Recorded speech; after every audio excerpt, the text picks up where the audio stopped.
Hi, I'm Abigail Lilly, and today I'm going to be showing you how I get my plants ready to sit inside for the winter. I have a split leaf philodendron right here. It has been sitting outside all summer. It has some sun scorch. I don't know if you guys can see that. It has weeds in the pot. It needs a bath. It's seen some stuff, but it's going to be good to go by the time we're done with it. And then my other example plant, I'm using a pink butterfly calancho to show you what I do to my succulents because it is different than these leafy plants. The only supplies I have are a roll of paper towels, some scissors that I probably stole somebody's paper scissors, I'm sorry. If you live with me, you know I think all scissors are plant scissors. And I also have this bag of diatomaceous earth. Diatomaceous earth is fairly inexpensive. It's kind of a staple plant pest fighter I use. It fights fungus gnats in the house, which is really important. I buy it in 10-pound bags. And then the last thing I have is soapy water. So you are going to want to use 1 tablespoon of dish soap per 1 cup of water.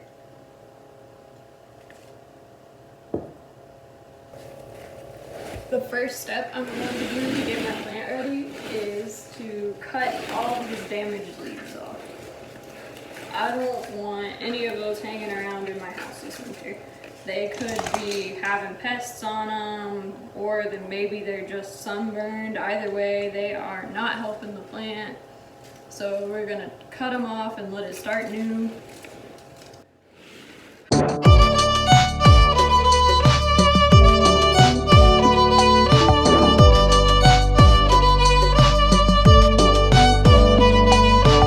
So now I'm going to be giving the plant a bath.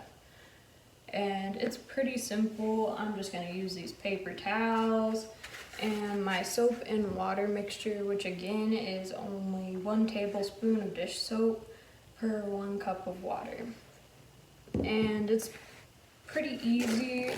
I'm just going to take a paper towel, dip it in my soap and water mixture, and then start wiping it on the leaf. And you should use a little bit of pressure. You don't want to scrub real hard and damage the leaf, but you do want to get those bugs off. And you want to make sure you get all the leaf. So you have to do the top side, and then you got to do the underside real well. That's where the aphids hide and all kinds of stuff. You can see the paper towel is pretty, you can't see. It's pretty dirty. This plant's dusty from sitting outside all summer, and this gets that off as well and helps it photosynthesize when it's in the house with less light.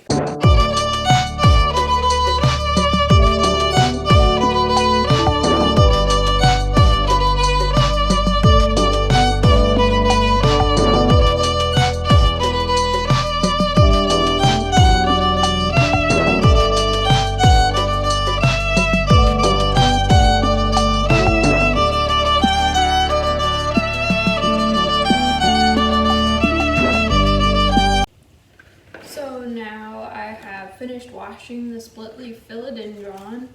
It is gleaming. I didn't see any big pest problems on it or fungal issues. That's one thing I forgot to mention in the beginning of this video. Before your plants even come in the house, you should do a thorough inspection and make sure you don't have leaves growing all weird or fungal spots or thrip signs or just general bad pest infestations, because you do want to treat those before it comes in the house at all, or it will infect all your plants. You'll have a whole infestation on your hands. It's a whole ordeal. And the dish soap does help some, but it's not going to treat a whole infestation. It's not going to treat fungus if you have a bad fungus issue. So you just really need to look at it closely. And I forgot to mention in my tutorial on how to wipe the leaves down, I also do the stems because stuff can be on there as well. So now we're going to use the DE on our split leaf philodendron. I use it primarily for fungus gnats, so I'm just going to be sprinkling it on top of the soil that's in the pot. I'm probably going to make a big mess, but it's fine.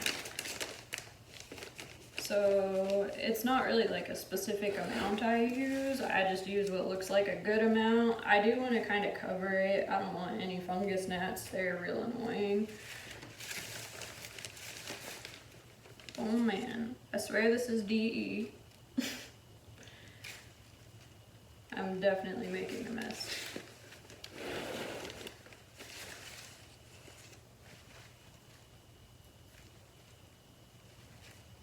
DE also fights lots of other insects, but fungus gnats are my main concern with my houseplants. I don't really get a lot of pests. My plants stay relatively healthy, so the key to not getting pests in your houseplants, honestly, and fungal infections is having healthy plants. If you have a sick plant, then it's more likely to get fungal infections and have real bad pest infestations and things like that.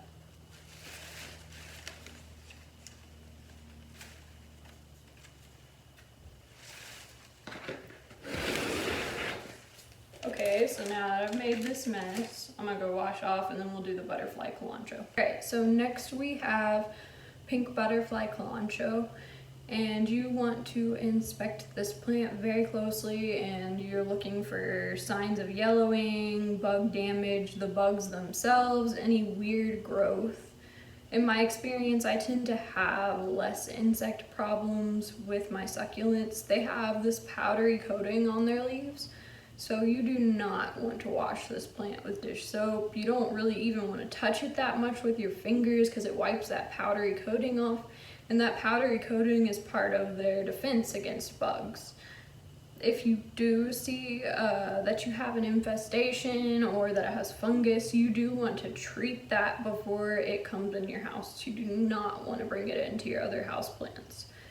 Today I decided I don't like how leggy this guy is looking, so I'm gonna go ahead and cut off some of the really tall stems of it. Let's see. And I'm just gonna use my scissors. I did sterilize them in between plants. You don't want to transfer anything that you had on your other plant to another plant. You can transfer fungus, disease, viruses, all kinds of stuff. So you do want to sterilize them in between. And I'm just gonna cut this near the bottom. I should have used pruners. The stems are tougher than I thought. I didn't realize they were so woody. It's okay. So part of the reason I decided to start cutting these stems off is the bottom leaves were falling off, which is normal for succulents. It's a normal thing to happen, but I don't like how it looks whenever it has no leaves on the bottom. I would rather it be shorter and have leaves. All right, so I'm gonna go ahead and cut off this next one.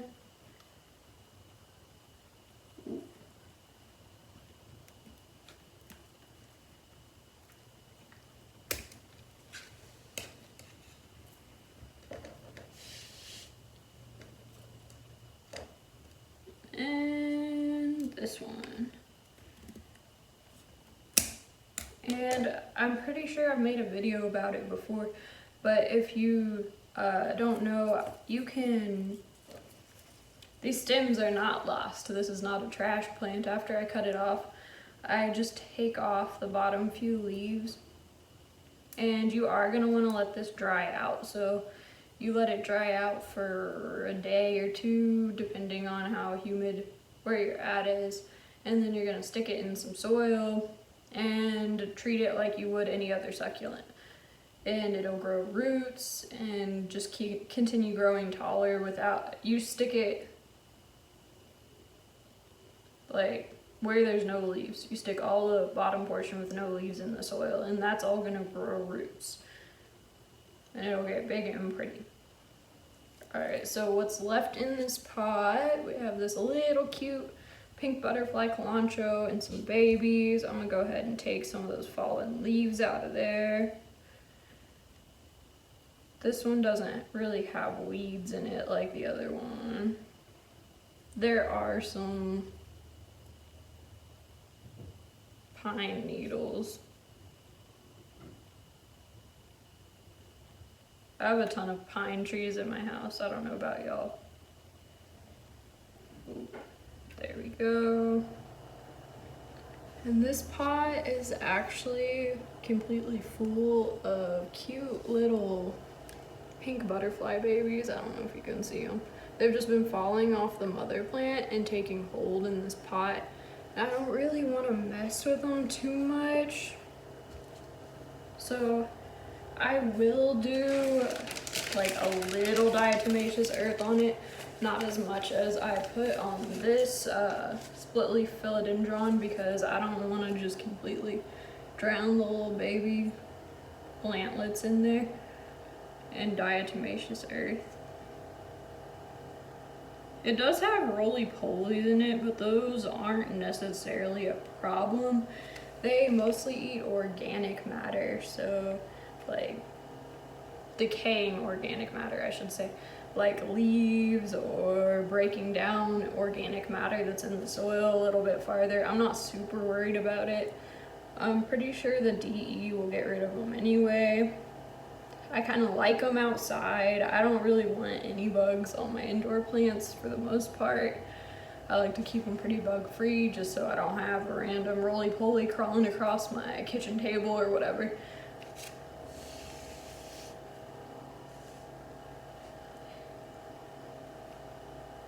Alright, now that I've made the diatomaceous earth mess again, we're about done. That's everything you need to know on bringing your plants inside for the winter. That's all the steps I take, at least. You can do more. I try and limit the amount of fertilizer I use in their downtime growth season. They aren't growing as much right now in like the winter when the temperatures get colder. So you don't want to put fertilizer in there that they can't use, because you can burn your plants, and that's no good. Let me know if y'all have any questions, or if you have any ideas for a future video, something you want to know more about.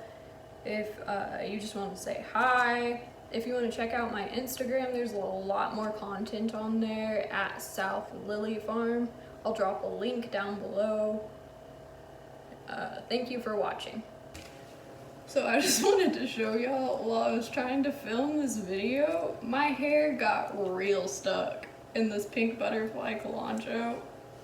I didn't know I should be worried about such a thing happening, but now that it's happened, I'm gonna figure out how to get unstuck. I just thought long-haired girls should have a warning. This is a hazard. It's like a Velcro plant. All right, I'm good to go.